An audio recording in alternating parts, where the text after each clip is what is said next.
Who here enjoys the first assignment that we're having right now in this content? Who's really enjoying it? No, good. I'm going to enroll you in a little conspiracy that I'll call conspiracy of rationality. Now, we already know that rational doesn't work. I cannot reason with anybody about anything. Here's a quick example. How many people here follow football? Not the football, as an example. A number of people. But not fairly two, right? All right. Think about this. When was the last time you had a conversation with a fan from another team? Recently? Pretty recently, right? Did the conversation go anything like this? Our Packers are the best team in the world. Our Chicago Bears are the best team in the world.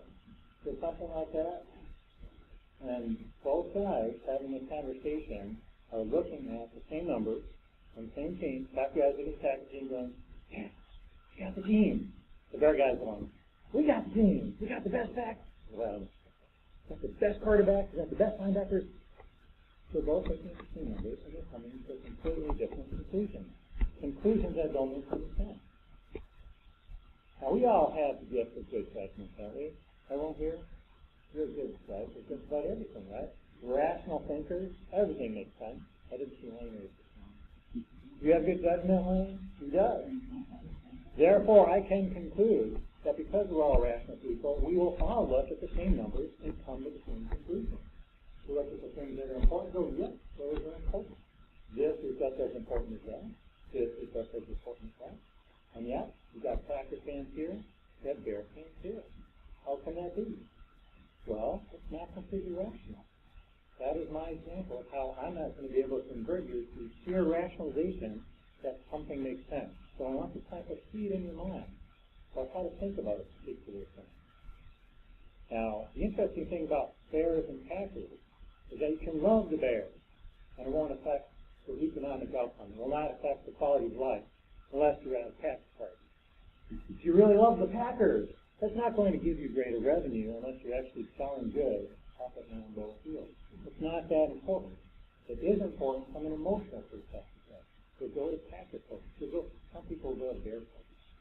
And they'll enjoy whatever it is they're seeing, even if their team doesn't do so well, because in their mind, they're having this social event that is so emotionally important. It's brought in on emotion. It doesn't matter what judgment. It does not matter. We know the facts don't matter. We know they matter. It's all about a social event. Let's change gears, literally, for just a moment. Because I'm going to talk about cars. How many people here only buy Chevrolet? Anybody? Only buys Ford. Anybody only buys Ford? Now, no one's raising their hand. Is that because you don't buy that brand? Or is it because you shop around? Do you shop around? You do, don't you? I have a couple of CDs. I also own a Chevrolet.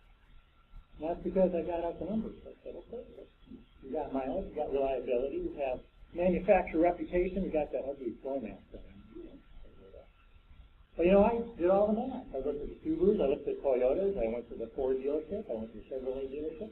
I ended up with a Toyota because I crunched all the numbers. And you know why?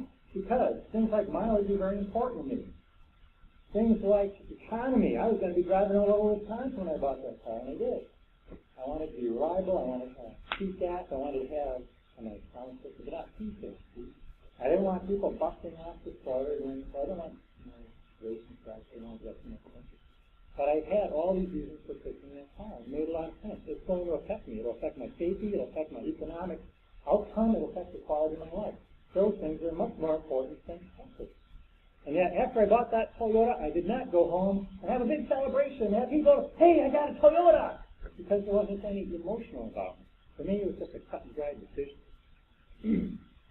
Friends, there's a big difference there, isn't there? Football, we get all emotional about it. We act like it's so important. But it is not. On the other hand, these things that are important, not all the emotional wrapped up. Not that emotional wrapped up.